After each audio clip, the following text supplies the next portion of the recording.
ala sayyidina Muhammad wa ala ali sayyidina Muhammad. Rabbana zidna ilman warzuqna fahman salihin. Rabbi sahli sadri wa yassir li amri wa hlul 'uqdatam min lisani yafqahu qawli. Amma ba'du.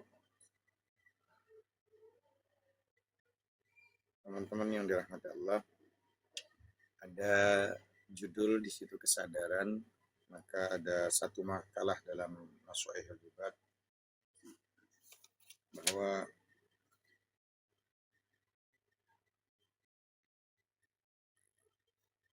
di dalam makalahnya dari kalimat An Hatimil Asam ma min sabahil illa wa yaqulu syaitani li, kata Hatim al-Asam berkata, setiap waktu subuh setan bertanya kepadaku, ma ta'kulu, kata setan, maka apa yang kau makan?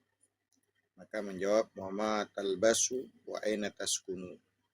Ya, setan bertanya dari tiga hal, apa yang kau makan, apa yang kau pakai, dan di mana kau bertempat tinggal.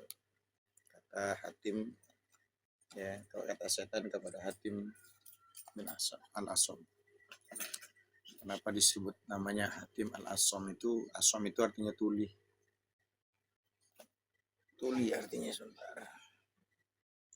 Kenapa dibilang tuli? Dia salah seorang ulama besar, di mana pada saat itu ada seorang wanita yang sedang duduk bertanya kepada dia. Datang kepadanya lalu dia mempertanyakan sesuatu kepada Hatim al-Asam. Tapi ketika pas duduk itu tiba-tiba dia kentut wanita itu. Waalaikumsalam warahmatullahi wabarakatuh. Teman-teman yang sudah hadir, sambil bagikan linknya kepada saudara yang kita cintai, sahabat-sahabat yang kita cintai, dan juga kepada teman-teman TikTok yang lain, mungkin sebagai wasilah ya, kalau kita bagikan link ini, di bawah ada tanda panah melengkung, bagikan ke sahabat-sahabat yang lain. Baik ya, mungkin ada grup WhatsApp ya, atau grup TikTok, bagikan, mudah-mudahan jadi wasilah untuk di pagi hari agar bisa duduk di majelis ilmu, duduk di tempat kajian-kajian yang menambah ilmu kesadaran ya. Teman-teman yang dirahmati Allah, makanya An Hatimil Asami ma min sabahi illa wa yaqulu syaitani lima ta'kulu wa matalbasu wa aina taskun. Jadi Hatim al-Asam tuh, namanya al-Asam tuh singkatannya, di pada waktu itu ada seorang wanita yang datang kepada dia, terus Waalaikumsalam warahmatullahi yang sudah hadir, menanyakan sesuatu, tapi dia keluar angin, kentut gitu ya. Nah, kalau perempuan kan suaranya agak melandai pelan gitu. Kentutnya lumayan besar juga, tapi Hatim al-Asam itu sebetulnya dengar, tapi Hatim al-Asam seakan-akan berkali-kali bertanya sama wanita itu, saya enggak dengar apa yang kamu katakan. Coba bayangin teman-teman, seorang ulama dulu itu sampai menjaga kerahasiaannya supaya orang lain enggak malu. Itu menandakan kebijaksanaan ilmu. Jadi, saya enggak tahu apa yang kamu bicarakan, apa yang kamu omong. Boleh saya dengar lagi? Dia ngomong lagi, belakang nggak dengar lagi, agak kencang sedikit gitu. Wanita itu merasa lega. Ternyata Hatim al-Asam itu berarti jangan-jangan suaraku aja lebih padahal pelan, dan kentutku lebih kencang, dan suara yang lebih pelan ini aja dia nggak dengar, apalagi kentutku yang lebih besar. Rupanya dia itu wanita yang tipikalnya mungkin ya porsinya, karena badannya besar, pasti kan suara tertekanan dalamnya itu pasti luar biasa teman-teman. Ya kan, bunyinya tuh ledakannya luar biasa tuh. Al-Hatim ini, ulama Al-Hatim ini bilang, saya nggak dengar suara kamu, padahal dia tahu kentut tuh Hatim tuh, cuman menjaga perasaannya ya, perasaannya jangan sampai nih perempuan malu, saya kentut gitu kan, nggak terasa tuh, tapi seakan-akan wanita tuh mau bertanya, suara Anda kencangin sedikit. Nah, lalu wanita itu merasa suara saya tuh sama bunyi ya, tekanan gas yang saya punya tuh lebih kenceng gitu kan. Waalaikumsalam warahmatullahi yang sudah hadir di bawah. Nah, merasa aman tuh wanita itu. Oh, berarti Hatim al-Asam ini nggak dengar kalau saya kentut ya. Aman dia, merasa lega dia. Akhirnya buyar pertanyaan itu disampaikan kepada orang-orang bahwa Hatim Al-Asam itu dia eh, apa namanya telinganya kurang dengar gitu. Makanya disebut Hatim Al-Asam gitu julukannya. Padahal dengar gitu kan. Waalaikumsalam warahmatullahi wabarakatuh teman-teman yang sudah hadir. Nah, kalau wanita kentut biasanya itu Papua katanya. Gak, ini menceritakan kenapa kok dijuluki Al-Asam Uli gitu kan. Nah, itu maksudnya di situ dijuluki dia nggak bisa mendengar. Diceritakan namanya perempuan kan kalau udah ada sesuatu viral tuh gitu loh. Nggak cuman zaman sekarang. Zaman dulu pun kalau ada apa-apa wanita itu udah viral gitu kan. Al-Hatim tuh nggak denger lu pasar akhirnya disebutlah Hatim ulama ini sebutannya Al-Hatim Al-Asam gitu. Jadi supaya tahu. Jadi ada kisahnya ada seorang wanita datang kepadanya dan ingin membicarakan sesuatu tapi dengan suara yang rendah. Tiba-tiba namanya perempuan ini mungkin ya dia nggak sadar dia kentut brot, mungkin kentut bunyinya gimana gue nggak ngerti deh, pokoknya kayak gitulah.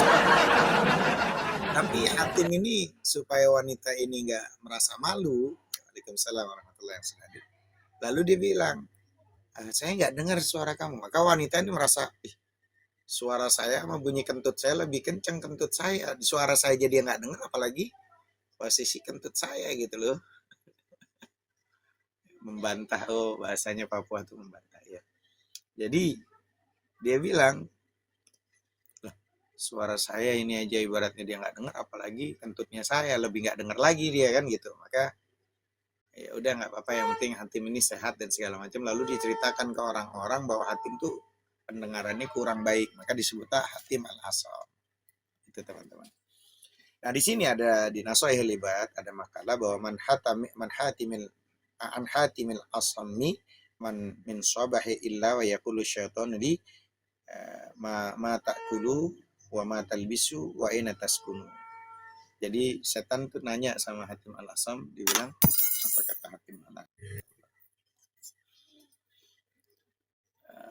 Jawabannya ketika setan bertanya apa yang kau makan, apa yang kau pakai dan di mana tempat tinggalmu, maka dikatakan fa'akulu, maka aku menjawab.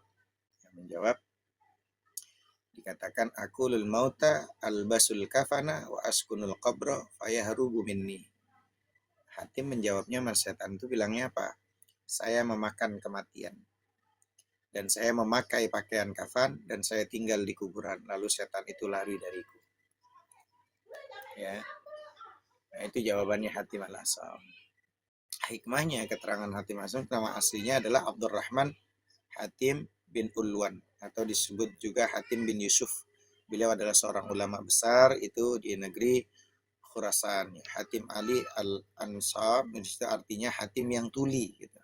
Nah, itu sejarahnya tadi. Ya. Jadi permasalahan ketika wanita itu kentut sehingga merah wajah wanita itu karena malu, tapi Hatim malah berkata, keraskan suaramu, aku kurang bisa mendengar gitu. Jadi di situ kalimatnya menutupi malu daripada wanita itu ketika kentut. Nah itu maka disebutlah, karena wanita itu ngerasa senang, berarti ulama ini ya disebut Hatim bin Yusuf ini, Abdurrahman Hatim bin Ulwa atau disebut juga Hatim bin Yusuf ini nggak dengar gitu kan. Jadi dia merasa senang, hilang rasa malunya karena dia yakin kentutnya itu tidak terdengar oleh Hatim. Padahal pendengaran Hatim masih normal, hanya saja dia berpura-pura tuli agar wanita itu tidak kecewa karena malu. Maka sejak itulah Rahman Hatim bin Yusuf itu dipanggil Hatim Al-Asam. Itu teman-teman. Ulama dulu sampai kayak gitu teman-teman, menjaga perasaan orang. Tapi hari ini orang-orang pintar tuh banyak malah nggak jaga perasaan. Oke, kita lanjut. Hikmah di balik itu, teman-teman, bahwa ada makalah berikutnya kata Rasulullah SAW, Nabi SAW man kharaja fi dhil ma'siyati ila azzi ta'ati annahu Allah ta'ala min ghairi malin wa ayyadahu min ghairi jundin wa azzahu min ghairi ashiratin. Dari Nabi SAW beliau bersabda, barang siapa meninggalkan maksiat yang hina lalu dia melaksanakan ketaatan yang mulia, maka Allah akan membersihkan, akan memberikan ya Allah, maka dia akan memberikan kecukupan kepadanya meskipun bukan dengan harta, dan Allah akan memberikan kekuatan kepadanya tanpa disertai tentara, serta Allah akan mengalahkan musuh baginya tanpa adanya orang yang menolongnya. Masya Allah, ini diamalkan nih. Kalau kita dapat informasi dari seorang kiai, ustadz, ulama aja kita yakin, apalagi kalau dapat informasi dari Nabi besar Muhammad SAW. Kata Rasulullah, barang siapa yang meninggalkan maksiat yang hina, lalu dia melaksanakan ketaatan yang mulia, kata Rasulullah, maka Allah akan memberikan kecukupan padanya, meskipun bukan dengan harta. Karena hari ini banyak orang-orang yang teman-teman tahu ya, orang tuh hari ini banyak yang banyak bergelimangan harta, benda, rumah mewah dan segala macamnya, tapi hatinya nggak pernah ngerasa puas, nggak ada rasa nyaman-nyamannya, nggak tenang gitu kan. Nah, kalau teman-teman pengen Allah berikan kecukupan, ketenangan, ya, merasa diri itu udah segala-galanya udah cukup, maka yuk tinggalkan maksiat dan juga melaksanakan ketaatan kepada Allah. Kemarin kita sudah bahas kalau di pagi hari harus bangun tidur niatkan untuk menjalankan perintah Allah dan berusaha minta sama Allah supaya kita berusaha untuk mengkonter segala hal yang dilarang oleh Allah. Dan juga niatkan untuk berbuat adil ya, dengan siapapun ya, dan selalu melakukan kebaikan kepada siapapun. Nah, 4 niat ini insya Allah lakukan. Dan juga kata Rasulullah, kalau dia melakukan perintah Allah, menjauhi larangan Allah, maka Allah akan memberikan kekuatan kepadanya tanpa disertai tentara. Jadi dia bisa ada kemampuan, dia menghadapi apapun gak ada rasa takut. Walaupun dia gak punya bodyguard. Dan Allah kirimkan pada diri dia rasa kekuatan untuk melakukan segala sesuatunya. Baik perintah Allah, dia mampu menjalankannya, diberikan kemampuan untuk mengkonter segala larangan Allah. Allah yang memberikan kekuatan itu. Ya. Dan juga kata Rasulullah, Allah akan mengalahkan musuh baginya tanpa adanya orang-orang yang menolongnya. Jadi dia akan mengalahkan musuh-musuh yang benci sama dia, walaupun dia nggak dibantu orang-orang. Gitu loh. Gitu. Nah, lakukan itu teman-teman, insya Allah ya. Makanya di sini kalau kita selalu bertakwa kepada Allah, Allah akan selalu memberikan pertolongan kepada kita dalam segala keadaan. Mau apa kita nih, Allah bantu. Ya pasti Allah bantu. Nah itu, niatkan dalam hati, ya, punya kesungguhan untuk itu. Oke. Ya, jadi mudah-mudahan teman-teman bisa dipahami ya, bahwa ini menjelaskan mengenai masalah di waktu pagi ya. Kalau tadi hakim ditanya sama setan. Dan di sini ada satu riwayat lagi, ruya annahu alaihi salam, diriwayatkan bahwa suatu hari Nabi menemui sahabat-sahabatnya. Kharaja zata yaumin ala asbahi. Ya. Jadi Nabi menemui sahabat-sahabatnya, keluar menemui sahabatnya lalu bertanya. Apa kata Nabi? Faqala kaifa asbahtum? Bagaimana keadaan kalian di waktu pagi? Jadi Nabi bertanya sama sahabat yang lagi pada kumpul. Ya, bagaimana keadaan kalian di waktu pagi? Faqalu, maka mereka menjawab, asbahna mu'minina billah. Ya, mereka menjawab, kami dalam keadaan iman kepada Allah. Ya. Faqala, lalu Nabi bertanya lagi, wa ma alamatul imanikum? Ya, lalu Nabi bersabda, apa tanda keimanan kalian? Ya. Qalu nasbiru 'alal bala wa nashkuru 'alal rakhai wa tarda bil qada'i. Itu kata para sahabat. Mereka menjawab ketika, bagaimana tanda-tanda keimananmu? Nasbiru 'alal bala wa nashkuru 'alal rakhai wa tarda bil qada'i. Mereka menjawab, kami sabar terhadap musibah, bersyukur atas nikmat di waktu lapang dan senang, dan terhadap ketetapan qadanya Allah kami ridho. Ya. Nah, di sini bayangkan teman-teman, itu sama tuh ya. Maka Nabi berkata, faqala alaihi salam, lalu Nabi bersabda, apa kata Nabi?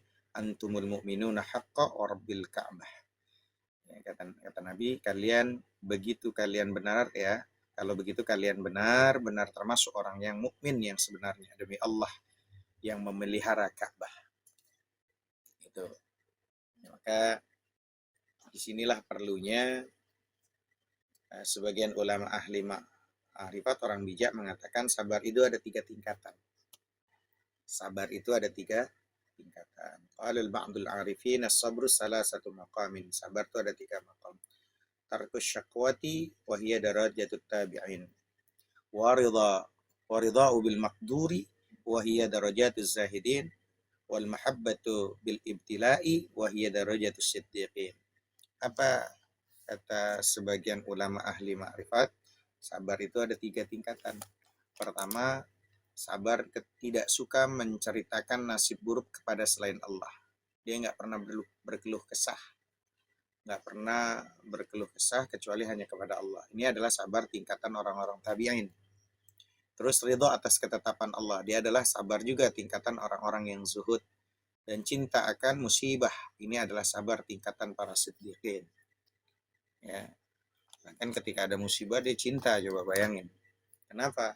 Karena dia yakin nggak mungkin kita diberikan suatu musibah ma'asaba min musibatin illa biiznillah, kecuali atas izin Allah. Dan kalau atas izin Allah dari Sang Maha Cinta pasti yang terbaik. Ya. Maka dia ridha tuh. Makanya di kalimatnya bahkan hal itu sesuai dengan hadis Nabi, "Ubudillah 'ala ridha fa illam tastati fa fil sabri 'ala ma takrahu khairun katsir." Ya, beribadahlah kamu selain kepada Allah disertai kerelaan hati. Ya, beribadahlah kamu sekalian kepada Allah. Dan jangan sampai beribadahnya sama selain Allah, jangan. Udah beribadahnya sama Allah saja.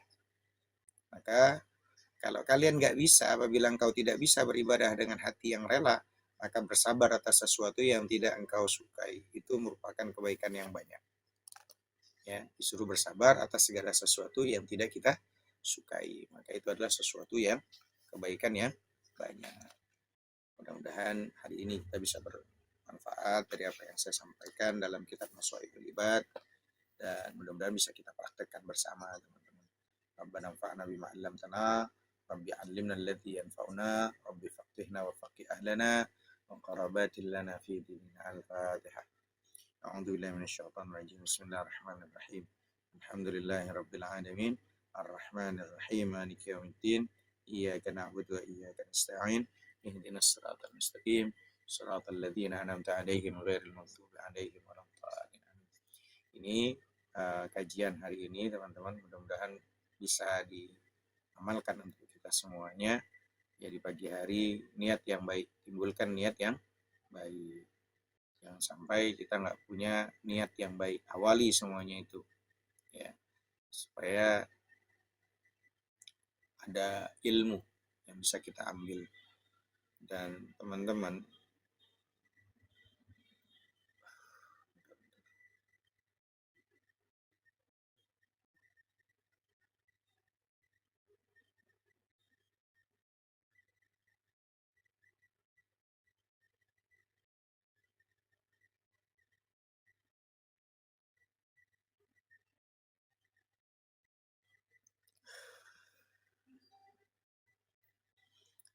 di sini ada judul, kita harus sadar ya, kesadaran diri itu penting untuk kita semuanya. Dan kita jangan sampai nggak sadar-sadar. Orang kalau nggak sadar tuh gampang tersinggung lagi juga teman. Karena apa? Kalau orang yang posisi gampang tersinggung, baperan ya, biasanya kita punya otak itu belum kuat ya. Nah, ada seni melatih daya pikir emosional. Ada seninya teman-teman. Bagaimana cara seninya? Kita harus paham bahwa daya pikir emosional itu lahir dari kesadaran diri teman-teman.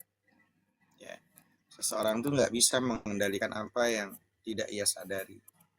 Ya, contoh, kita nggak bisa mengendalikan mulutnya orang, tingkah laku orang, prasangkanya orang, hatinya orang. Maka kita nggak perlu kendalikan. Ngapain ngendaliin sesuatu yang nggak bisa kita kendalikan? Ya, prasangkanya orang tuh kita nggak bisa atur, nggak bisa kita kendalikan. Mulutnya orang juga kita nggak bisa kendalikan. Ya, tingkah laku nggak bisa.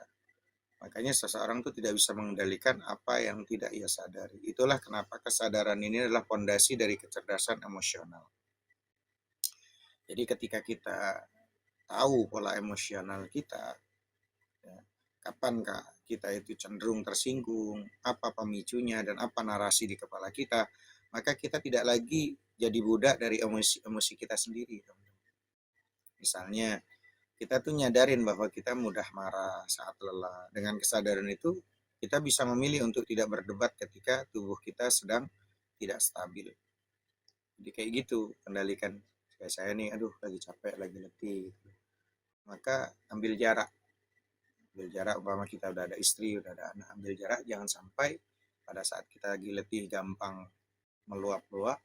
Menghindar tuh bukan karena kita menghindari istri, karena bukan. Tapi khawatir kita tidak bisa menahan emosi kita. Itu caranya. Jadi dengan kesadaran itu kita bisa memilih untuk tidak berdebat dari tubuh kita, ya. Sedangkan pada saat kita tidak stabil itu bukan sekedar kontrol diri teman-teman, tapi bentuk kecerdasan emosional yang matang. Maka kesadaran itu membuat kita mampu berpikir lebih jernih karena kita mengerti diri kita sebelum menilai orang lain. Itu ya. Itu pertama. Kedua, emosi yang tidak dikelola akan menipu logika kita, teman-teman. Ya. Waalaikumsalam warahmatullahi wabarakatuh, teman-teman yang sudah hadir. Ya, emosi yang tidak dikelola akan menipu logika kita. Jadi saat kita marah, otak kita pun menipu diri kita sendiri. Dia memberi kita percaya bahwa kita tuh benar dan orang lain salah. Ini yang disebut namanya bahasa kita amigdala hijak ya, oleh ketika emosi mengambil alih fungsi rasional, akibatnya keputusan yang dibuat di bawah tekanan tuh emosional hampir selalu buruk. Hampir selalu buruk. Makanya dengan izin Allah, saya tuh pernah beberapa kali, ya itu pengalaman ya, jadi saya ngambil dari diri saya. Ketika kita lagi marah emosi, akhirnya udah cukup kalimat nih buat pelajaran buat orang rumah tangga, untuk suami. Jangan mudah tiba-tiba mengucapkan kalimat talak, cerai. Gitu. Dan ada hikmah di balik itu, hingga kita nanti akhirnya menyesal. Gitu ya, dipikir dengan matang dulu. Ya. Dan dengan izin Allah semuanya itu, takdir yang ada itu menjadi satu pelajaran penting untuk kita. Ya. Jadi banyak hal gitu, banyak hal. Ada lagi contoh terlihat dalam hubungan kerja, baik dalam masalah kerja atau hubungan rumah tangga kan kayak gitu. Jadi dipikir dengan matang, jangan tiba-tiba mengikuti emosi. Akhirnya keluar dari nalar logika kita. Ada seseorang, contoh nih kalau di kerjaan ada seseorang atasan yang tersinggung oleh kritik bawahannya, bisa menganggap kritik itu sebagai bentuk pembangkangan. Padahal mungkin itu masukan konstruktif buat dia, ya kan? Nah, ketika logika dikuasai emosi, teman-teman, itu realitas menjadi kabur, kan gitu. Nah, latihan daya pikir emosional adalah tentang mengembalikan kendali itu di tangan kesadaran kita. Itu contoh. Banyak hal dari hubungan rumah tangga, baik dalam pekerjaan. Gitu. Makanya jangan dikit-dikit langsung pakai marah. Makanya nggak boleh marah, nggak boleh emosi, karena nanti menutup logika akhirnya. Ya, kalau nggak dikelola dia akan menipu logika kita. Yang ketiga, ketenangan bukan lemah teman-teman, tapi bentuk kekuatan berpikir. Belajar hidup itu dengan tenang. Ya. Maka dalam budaya yang mengagungkan respon cepat ya, diam itu dianggap kalah biasanya. Nah, padahal diam seringkali adalah strategi tertinggi dan pikiran yang kuat. Nah, otak yang mampu menahan diri berarti otak yang telah terlatih, teman-teman. Ya. Nah, apakah ada bagian tertentu dari teks ini yang ingin Anda diskusikan buat saya? Kalimat yang saya sampaikan dari teman-teman, silahkan. Ya, untuk mengenai masalah ketenangan itu bukan dianggap lemah. Banyak orang-orang, Ustadz kok nggak ngerespon, Ustadz kok begini, Ustadz kok diem aja, ada orang caci maki, ada hina. Ada menghina, ada framing, ada fitnah gitu. Kita lihat dulu, harusnya dengan tenang kita lihat dulu siapa dia yang kalimat terlontar dari mulutnya itu karena kepleset atau karena kebencian. Framing fitnahan yang dibangun di Komal, mau dia ngomong kayak zaman sekarang kan TikTok tuh, Satanapi itu diomongin nama itu bla bla bla bla bla. Kita tenang dulu, jangan cegugan, jangan dikit-dikit kaget, cari tahu dulu siapa nih dia nih, kenapa kok ini, dia kenal nggak sama kita, dia paham nggak ada masalah apa kita sama dia, apa penyebabnya dia kok bisa berkata itu ke kita, ya. Kalau dia nggak terlalu banyak kenal sama kita, jangan-jangan dia nggak tahu. Nah, berarti perlu klarifikasi kalau dia tidak tahu, ya. Perlu, ya. Makanya kalau dalam Al-Quran kenapa kita masih bisa berteman, kenapa kita masih akrab, biasanya kan di situ wal kadhiminal ghaidha, nggak mudah marah, nggak baperan, nggak dikit-dikit nggak baper gitu, ada orang lihat dulu, cari tahu dulu. Terus wal afina anin nas, dan dia mudah memaafkan kesalahan orang karena dia tahu al insan mahadul khata wan nisyan, manusia itu tempat salah, tempat lupa. Kalau dia yang salah, kita maafin, kalau kita yang salah kita tinggal minta maaf, kan gitu. Saya sering tuh begitu, ketika di koma kok dia ngomongin saya padahal dia nggak kenal saya, cari tahu dulu, baru kita klarifikasi dari belakang. Kenapa? Kalau dilemparkan dengan secara apa namanya, secara umum, ya kita sampaikan secara umum. Barangkali dia itu nggak kenal saya, dia kepleset dan dia nggak tahu, gitu kan. Nah, tapi kalau kita cari tahu orang ini kenapa kok benci sama, ada masalah sama mama, karena dia benci sama kita. Nah, kalau ada orang yang benci sama kita, dia ngata-ngatain kita, framing kita, fitnah kita, omongin kita di komal-komal, maka nggak perlu dilayanin. Kenapa? Karena dia udah benci sama kita, ya. Nggak perlu kita layani, nggak perlu ada klarifikasi ketika ada orang yang benci sama kita. Karena habis waktu kita ketika ada orang benci sama kita, dia ngomongin kita, terus kita klarifikasi, gak akan ada ketemunya tuh. Kenapa? Karena dia benci. Nah, kalau udah benci gak perlu dilayanin. Buat apa dilayanin? Namanya udah benci. Paham ya teman-teman? Jadi ketenangan itu bukan lemah, tapi bentuk kekuatan berpikir. Nah, contoh nih, coba ada orang-orang besar dalam sejarah. Banyak mereka itu tidak mudah bereaksi pada hinaan atau ketidakadilan. Mereka tuh mengolahnya menjadi tindakan sadar, orang-orang besar itu. Daya pikir emosional bukan tentang menahan amarah, tapi mengubah energi emosional menjadi kebijaksanaan dalam, gitu ya teman-teman. Nah, teman-teman, ada pikiran tenang adalah pikiran tajam. Orang-orang yang tenang gitu. Nah, jadi ketika emosi reda, otak berpikir dengan kapasitas yang penuh, fokus tuh meningkat. Nah, perspektif itu jadi meluas dan keputusan tuh jadi lebih objektif. Gitu loh teman-teman. Nah, itulah sebabnya kenapa orang-orang tenang terlihat itu lebih pintar, ya, dalam menyelesaikan masalah. Otak yang jernih itu bekerjanya namanya efisien dia biasanya. Sementara otak yang gelisah itu menguras energi biasanya. Ya. Ada banyak contohnya, seperti ada contoh kecil terjadi dalam diskusi, ya, lintas agama lah atau apapun itu. Mereka yang emosional tuh sering kehilangan arah argumennya, betul nggak teman-teman? Banyak kan komaloman lintas agama tuh, apalagi kita itu kan API ya, Project Islam Indonesia tuh. Coba lihat, biasanya kalau yang lagi panas ini, yang mereka yang emosional tuh sering kehilangan arah argumennya, gitu loh. Nah, sementara yang tenang tuh mampu mengurai masalah inti dengan logis, itu biasanya. Nah, ketenangan tuh bukan kesadaran berpikir dan apa namanya, di mana dia latihan tuh, latihannya. Jadi ketenangan bukan bawaan lahir tuh teman-teman. Ketenangan tuh bukan bawaan lahir, tapi hasil latihan kesadaran berpikir, hasil daripada latihan kesadaran berpikir. Nah, disinilah teman-teman salah satu hal yang bisa kita latih, ya, lewat pemahaman psikologis berpikir, di mana kita nanti bahas secara mendalam. Kalau dalam ilmu itu namanya ilmu filsuf, ilmu sufi, orang-orang sufi. Teman-teman, ada lagi, otak kuat tuh bukan yang tersinggung, tapi yang cepat pulih, teman-teman. Otak yang kuat bukan otak yang mudah tersinggung, tapi yang cepat pulih. Ya. Tidak ada manusia yang benar-benar kebal dari rasa tersinggung, nggak ada. Saya kadang manusiawi tersinggung. Bedanya apa? Otak yang kuat, ya, itu bisa bangkit lebih cepat daripada luka emosional. Ya. Dia tidak berlama-lama dalam perasaan itu menjadi korban. Nah, gitu loh. Kenapa? Karena dia belajar dari pengalaman dan memperkuat sistem mentalnya untuk menghadapi serangan berikutnya. Itu biasanya orang-orang yang hebat itu yang kuat otaknya. Nah, dalam konteks psikologis modern sekarang itu biasanya ini disebut namanya relation, gitu ya, relation. Ya, kemampuan untuk pulih dari stres. Gitu loh. Nah, setiap kali kamu menenangkan dirimu setelah marah, biasanya tuh teman-teman tuh kita tuh sedang membangun namanya otot kognitif namanya. Ya, otot kognitif yang baru biasanya. Nah, daya pikir emosional tuh tumbuh lewat latihan kecil yang konsisten. Ya, dari latihan dalam menghadapi diri sendiri. Nah, otak yang kuat tuh bukan berarti dingin, tapi dia sadar.